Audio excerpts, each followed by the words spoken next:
Hey guys, this is Karan back with another awesome video for you. Unboxing something really special today, and no, there are no such things as too many Seiko watches for the collector.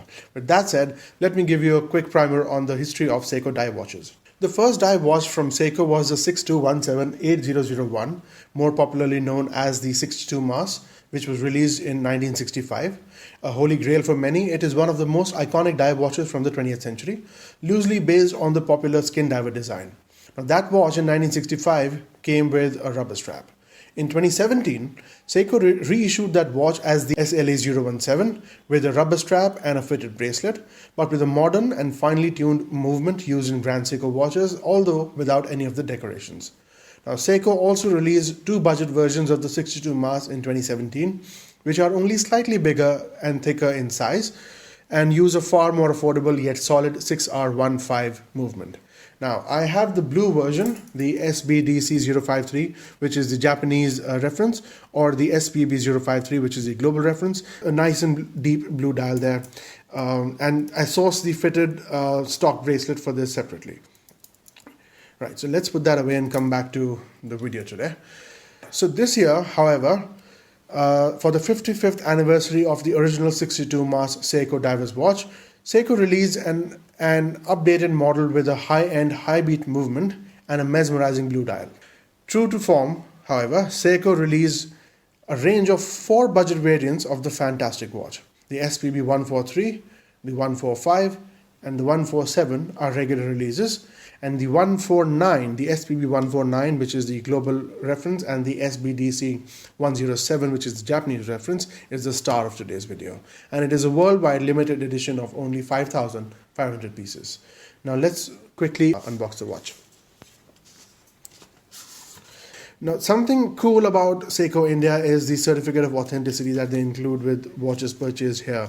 The purchase date, the source, and that this card verifies the authenticity of this Seiko watch. That's pretty cool. Right, so like I said, 55th year anniversary of the original 62 Mars. So that's what they've put on the box on top. Let's see if there's anything else to be mentioned. No, not really. Okay, let's proceed. So the lid mentions Prospex limited edition. This is the movement manual 6R35. That's the update from the 6R15. This is the worldwide guarantee and warranty instructions along with the warranty card. The number out of 5,500 I have is the 5,100. That's a rounded cool number. Okay. So look at that watch, it's pretty beautiful. So one thing to note is that the SPB149, the limited edition, comes with an extra rubber strap. The other 3 regular releases do not come with an extra strap, they come with the stock bracelet or the rubber strap as per model. Let's quickly take a look at this. Okay. So this is kind of an updated Seiko rubber strap. It's got textured feel everywhere on the front and on the back. It's got a single steel keeper, which I don't understand why Seiko can't include another one, because the tail end of the strap is pretty long anyway. So yeah, nice rubber strap, nice inclusion from Seiko. That is the watch. Let me take it out from the pillow.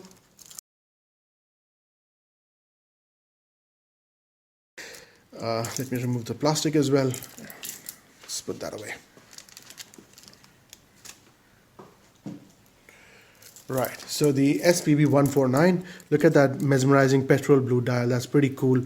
For these watches, they've included a new style of clasp. So this is pretty cool. It has a broader holder of this flipping lock. You know, it's a broader hold. It's a nicely brushed finish on the clasp and on the bracelet.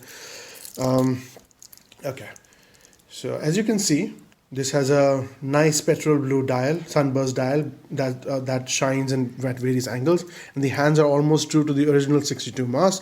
Surprisingly, the hands are brushed on one side and polished on the other, so that gives a very nice contrasting look. I think they wanted to highlight the sharp edges and sharp angles of the hands here.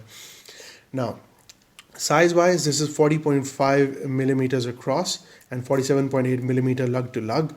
I think this makes it probably one of the most perfect watches from Seiko, with I think the exception of the SKX007 and the Marine Masters 300 in terms of comfort. But please don't hold me to that, because watch size preferences are very, very personal.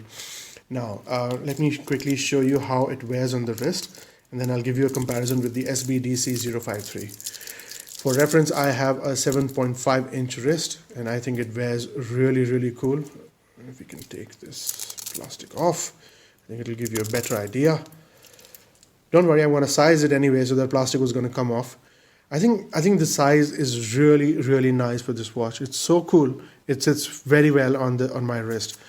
And for reference, let's see.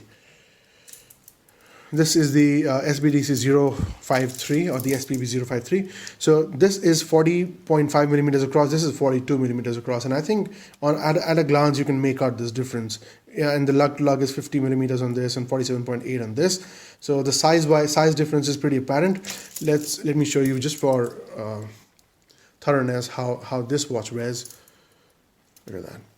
Yeah, it's slightly bigger, more substantial on the wrist, and just to round it off, the case on this watch, and in fact on the other one as well, has Diashield coating, which is Seiko's proprietary diamond-like carbon coating tech, which improves hardness as well as scratch resistance. So there you go. There you can see how it wears. I think it wears beautifully. I'm going to size it. I'm going to spend a lot of time with it. I'll try and do a review eventually, but I think there's already a lot of stuff that has been written about this watch. So a really good written review is written by Warren Bound has been linked below. So you guys should definitely check it out. And please follow me on Instagram here and subscribe to my YouTube channel here. Thank you for watching.